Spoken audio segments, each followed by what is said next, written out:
Nasubukan mo na bang magluto ng menudo na hindi nilalagyan ng tomato sauce? Kung hindi pa, para sa iyo ang video ito.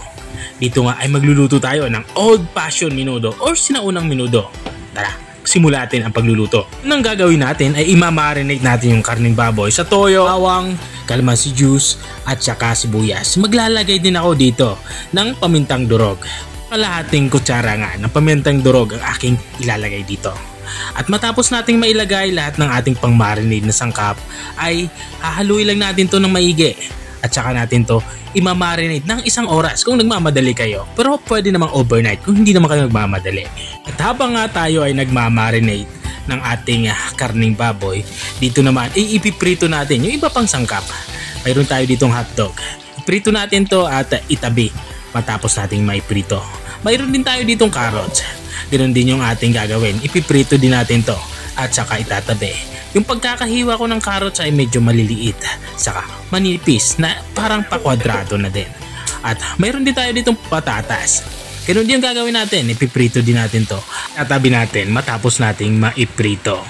At yung hiwa ng patatas ay depende, pero sundan nyo na lang yung hiwa ng carrots para hindi naman magkakaiba yung itsura niya, di ba? Sa bell pepper naman, iprito din natin to ng bahagya, saka natin itatabi.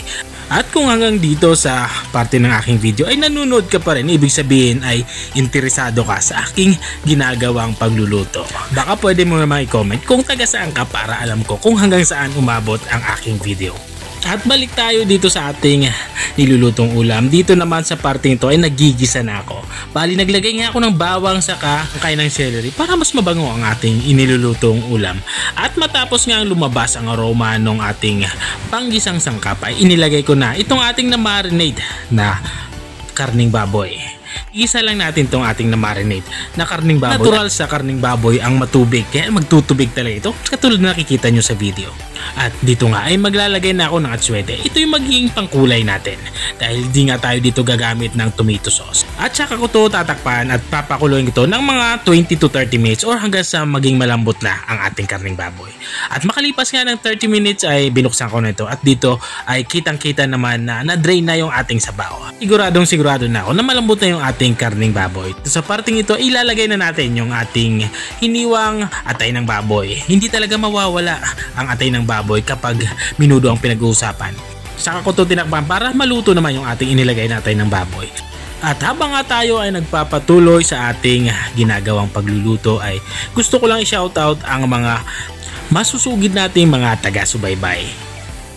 Big shoutout nga kay Sir Edmat Ann Garcia from Sison, Pangasinan. Shoutout din kay Virginia Alviar from Australia.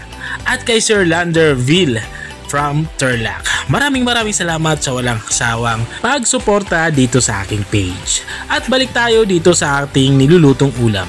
Dito nga sa parte nito ay halos patapos na din ako sa aking pagluluto. Nilagay ko na yung ating panghuling sangkap. Ito yung ating pasas. Makakatulong yung ating inilagay na pasas para magkaroon ng kaunting tamis yung ating inilulutong ulam. Mas masarap nga sa menudo yung may kaunting tamis. At ito na nga, lutong-luto na yung ating ulam pananghalian. Ready to serve na ito. Ito yung ating old fashioned menudo or menudong Tagalog. Kung nakarating ka hanggang dito sa dulo ng aking video, maraming salamat sa panonood.